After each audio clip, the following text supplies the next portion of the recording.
Well, hi kids. Once again, it's Josh here, and of course this is the Bible, and this is an atheist point of view, where I'm that particular atheist reading from the New International Version of the Bible, from cover to cover, one chapter at a time, one chapter per video, because, well, the point of view is this. It makes me laugh my fucking ass off. Really, it does. And today, I'm out in nature. I'm in a car. Look, Rocky. Yeah, I'm in fucking Utah, remember? Okay. But, of course, before I go on, I gotta have my bumper music.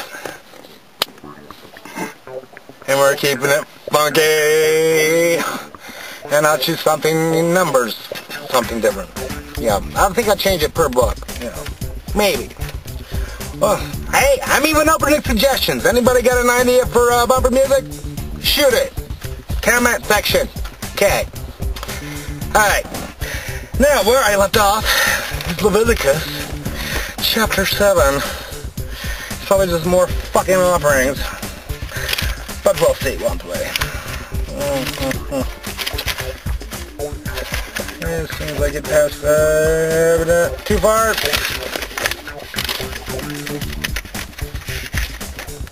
Ah!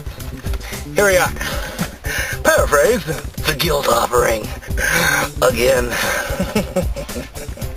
See previous videos. Verse 1.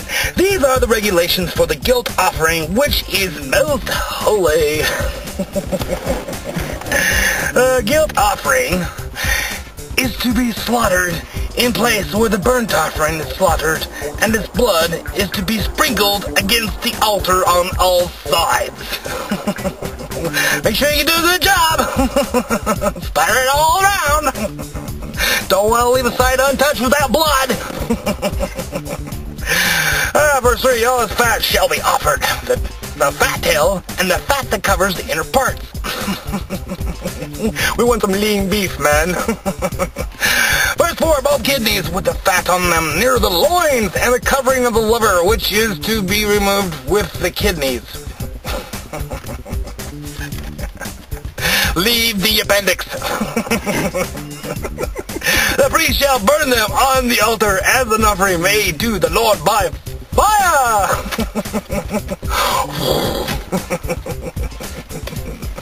Special effects, CGI effects, fire. Okay, fire. It is a guilt offering. Feel guilty, kill something. It works for me. I feel bad. Think I'll kill something. Okay, any male in a priest's family may eat it, but it must be eaten in a holy place. It is most holy. Mostly. Verse 7, the same law applies to both the sin offering and the guilt offering. They belong to the priest, who makes atonement with them. The priest who offers a burnt offering for anyone may keep its hide for himself. You can keep the ass. You can keep the backside. Verse 9, every grain of offering baked in an oven or cooked in a pan or on a griddle belongs to the priest who offers it. And every grain offering, whether mixed with oil or dry, belongs equally to all the sons of Aaron. Yeah, we're in a parking lot. Some guy pulled up. I don't think he gives a flying fuck about me. No, they went straight to his trunk. But what the hell, it should be interesting. I'll just read on. Okay, next paraphrase, the fellowship offering. Verse 1, these are the regulations for the fellowship offering the person may present to the Lord. Verse 12, if he offers it as an expression of thankfulness. Expression? Whatever way you want to express yourself, an expression of thankfulness. Then along with this thanks offering, he is to offer cakes of bread made without yeast and mixed with oil, wafers made without yeast and spread with oil, and cakes of fine flour well kneaded and mixed with oil, as well as it all tastes like shit. Verse 13. Along with his fellowship offering of thanksgiving, he is to present an offering with cakes of bread made with yeast. Oh, yeast this time, huh? We're gonna allow yeast this one time. Fuck yeast. God hates yeast.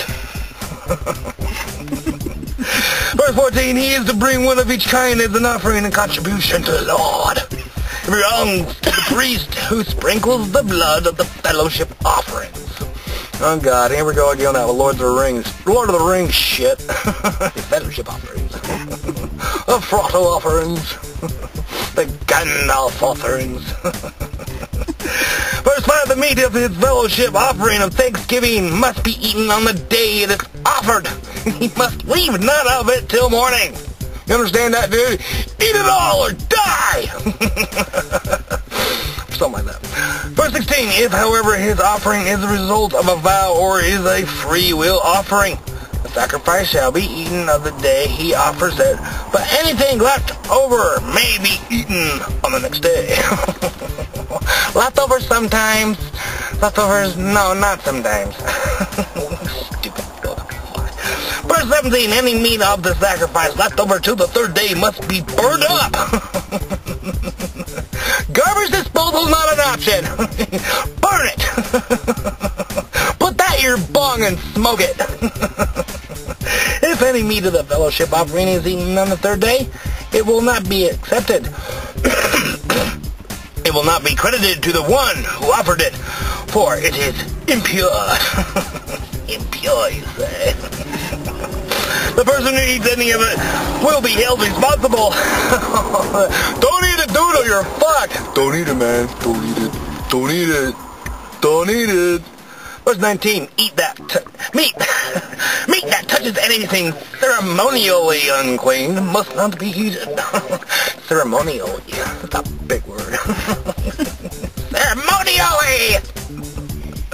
As for other meat, anyone ceremonially clean may eat it. But if you're unceremonial clean, you will die. Maybe, I don't know. I'm just assuming.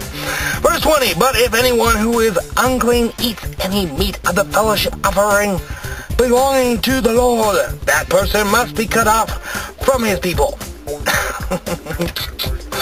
Cut! Cut! Verse 21, if anyone touches something unclean, whether human uncleanliness or an unclean animal or any unclean, detestable thing. Detestable thing? Detestable thing. Unclean or detestable thing. You're so detestable. And then eats any of the meat of the fellowship offering belonging to the Lord, that person must be cut off from his people. You be cut off. Alright, next paraphrase. Eating fat and blood forbidden. You really think that's a hard rule to follow? You're not allowed to eat your own shit. It's forbidden. Okay, verse 22, the Lord said to Moses, hey, how you doing? The Lord said to Moses, say the Israelites do not eat any of the fat of cattle, sheep, or goats. Okay, done? You sick fucks. Verse 24, the fat of an animal found dead or torn paws, but you must not eat it. What? The fat of an animal found dead or torn by wild animals may be used for any other purpose, but you must not eat it. You can fuck it, but you can't eat it. So cornhole the hell out of that cattle.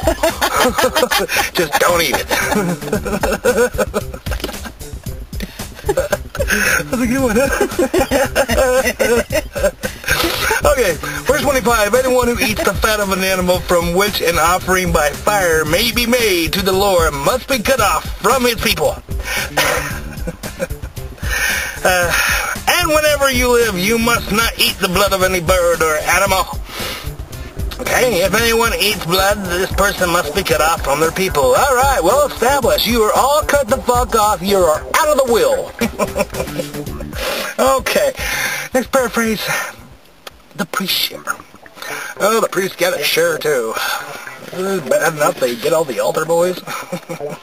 Verse 28, the Lord said to Moses, Say to the Israelites, anyone who brings a fellowship offering to the Lord is to bring part of it as a sacrifice to the Lord. Part of it. Some now, some later. Cut off its head, will kill the arms and legs later. Alright. Part of it. Verse 30, with his own hands he is to bring the offering made to the Lord by fire. Because microwaves were just not that convenient back then. How about waterboarding? Come on, man, get original. He is to bring the fat together with the breast, and wave the breast before the Lord as a wave offering.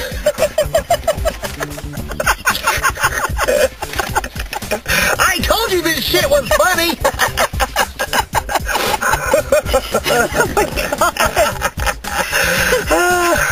Breast. Show us your boobies. Come on, wave those boobies. Woohoo! Alright, verse 31. The priest shall burn a fat on the altar, but the priest belongs to Aaron and his sons. You are to give the right thigh of your fellowship offerings to the priest as a contribution. What? Your right thigh? Is he prejudice against the left? Your right thigh, so it can fill you up in Copperfield.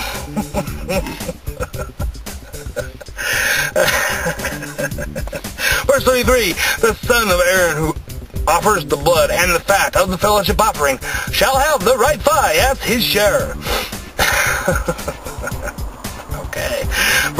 Verse 34, from the fellowship offering of the Israelites, I have taken the breast and is waved, and the thigh that is presented, and have given them to Aaron the priest and his sons as their regular share from the Israelites. Great, degrading the thigh and the titty. Fabulous. What the fuck was the point of that story? Really? I don't know. Verse 35, this is the portion of the offering made to the Lord by fire that were allotted to Aaron and his sons on the day that they were presented to serve the Lord as priests. Verse 36, on the day they were anointed, even. The Lord commanded that the Israelites give this to them as their regular share for the generations to come. Verse 37, these then are the regulations for the burnt offering, the grain offering, the sin offering, the guilt offering, the ordination offering, the ordination offering?